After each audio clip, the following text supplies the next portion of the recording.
The most recent arc of the Dragon Ball Super manga introduced readers to Moro, a powerful ancient enemy who was sealed away by the Grand Supreme Kai millions of years before the Dragon Ball story began.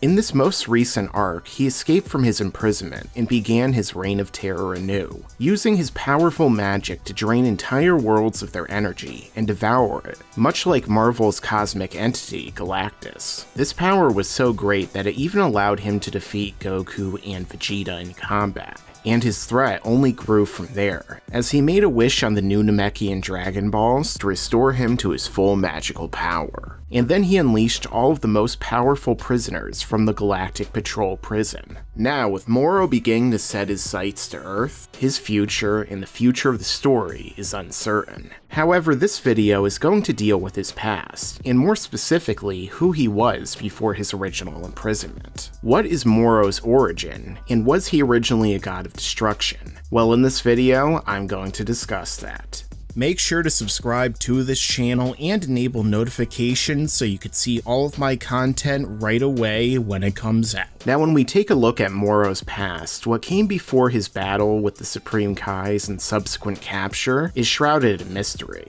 We know that he was an ancient villain with powerful magical abilities, and that he spent his time going from planet to planet absorbing the energy of the worlds and the populaces on them to feed on and make himself more powerful. Much like with the Earth's forces against King Piccolo, the Supreme Kais were woefully outmatched, so the only way to defeat him was to use the sealing technique, with this particular one sealing away his power within himself. Kind of like what happened with Aizen in Bleach. Ugh, I don't even want to think about that terrible ending right now. So when it comes to making this determination, it isn't exactly cut and dry. However, I think that there's evidence that we've been given that will allow us to make our decision. First off, let's look at the current god of destruction, Beerus. Now, although he may not seem that old, Beerus has actually been the god of destruction for millions of years, and that goes back far before the original battle against Majin Buu, and even before Moro was sealed away.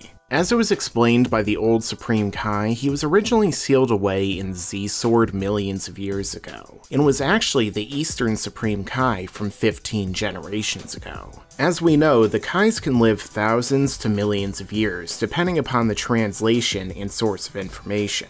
So this was likely well before the Supreme Kais that we see in the flashbacks from the Buu saga were ever even born. As old Kai would go on to elaborate in Dragon Ball Super, it was actually Beerus who sealed him away within the sword, which echoes an interview with Akira Toriyama where he said the same thing. This means that Beerus had been the god of destruction for at least 15 generations of Kais by the time that we're introduced to him, which equates to many millions of years. So unless Moro just hung around doing nothing or went unopposed for generations, this would mean that he couldn't have been the god of destruction for Universe 7.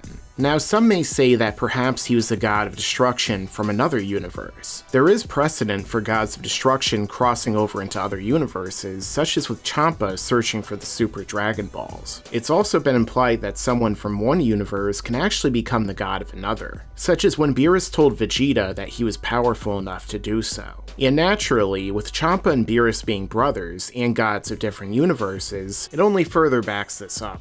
However, at this current point, we aren't aware of how long the other gods have had their positions. If Champa's around the same age as Beerus, then it's likely he's been in power for almost as long. So for all we know, the gods of destruction may have already been in their positions long before Moro went on his rampage. Additionally, there's no real evidence that Moro has ever been to any of the other universes, or even knows that they exist. It seems like his goal is primarily to feed on Universe 7. So if he could universe hop and had come from other worlds, you'd think that he would at least expand his horizons, or even make mention of it. Just like you think he probably would have been mentioned as being a god by now. Another hint at the truth is Moro's power. While the gods of destruction use their energy of destruction to obliterate worlds and wipe them from existence, Moro drains them of their energy and then feeds on that.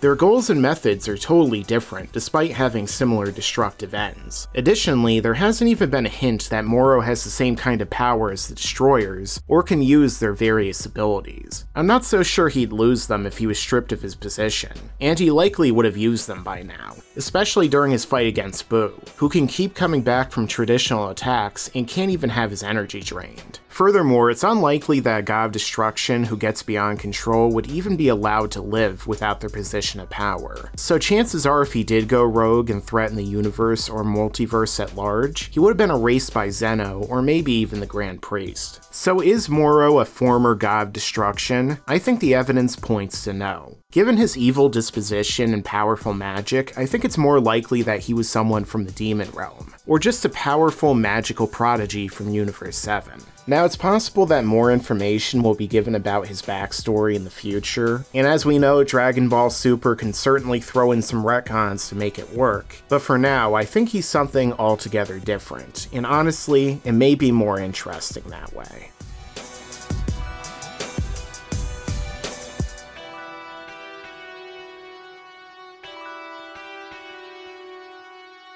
Yeah, and you better subscribe.